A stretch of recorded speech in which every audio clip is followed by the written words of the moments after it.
Why didn't NCIS showrunners remove Mark Harmon from the opening credits as soon as he left the show? Here's why, according to the executive producer. NCIS fans never wanted to see Mark Harmon leave the series as Larry Jethro Gibbs. Harmon was a staple as Gibbs from season 1. And while the series left it open for his possible return, we have yet to hear of any concrete plans to bring him back.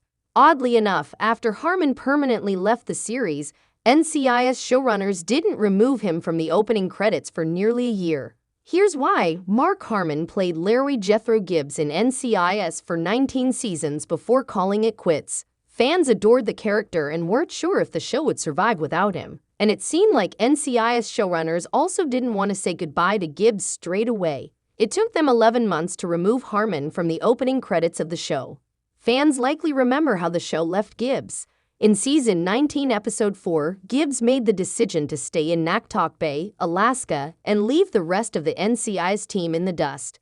He made peace with his family's death and now seemingly lives in Alaska, though of course, he's doing so off-camera. So why a delay in removing Harmon from the credits? Harmon left the show at the beginning of Season 19 with 17 more episodes remaining in the season.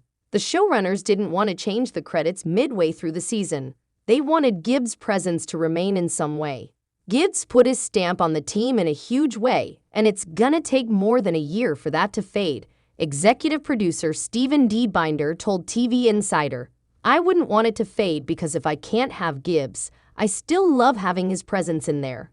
Additionally, Binder noted that the showrunners just didn't want to deal with the logistics of removing Harmon from the credits at the time. That was a function of the fact that although the seasons ended and Mark will not have appeared in any more episodes, that was not anything that was a decided thing. So he remained in the credits because we didn't kill him, he said. It didn't end up that way for no other reason than it was just a really difficult season, and that would have been just another thing to do to make happen. Once Season 20 came along, the showrunners decided to put Timothy McGee actor C. Murray in Harmon's spot. Fans anxiously await the 2024 season of NCIS, with or without Mark Harmon, but we all certainly wish he was still a part of the series. So why did the Larry Jethro Gibbs actor choose to step away? Executive producer Charles Floyd Johnson told The Hollywood Reporter that age and other priorities took over. Coming in at 6:30 a.m. 5 days a week and being the major character that was the linchpin, that's pretty tough, and he did it for 18 seasons, Johnson explained. He had just gotten to the place where he was getting close to turning 70 and he wanted to spend time with wife Pam Dauber and his kids, so he was leading up to it. It started probably with him dropping hints around the 15th or 16th season, but he was so loyal to that crew and so supportive of the show. He was very proud of it, and he stayed on longer than he even intended.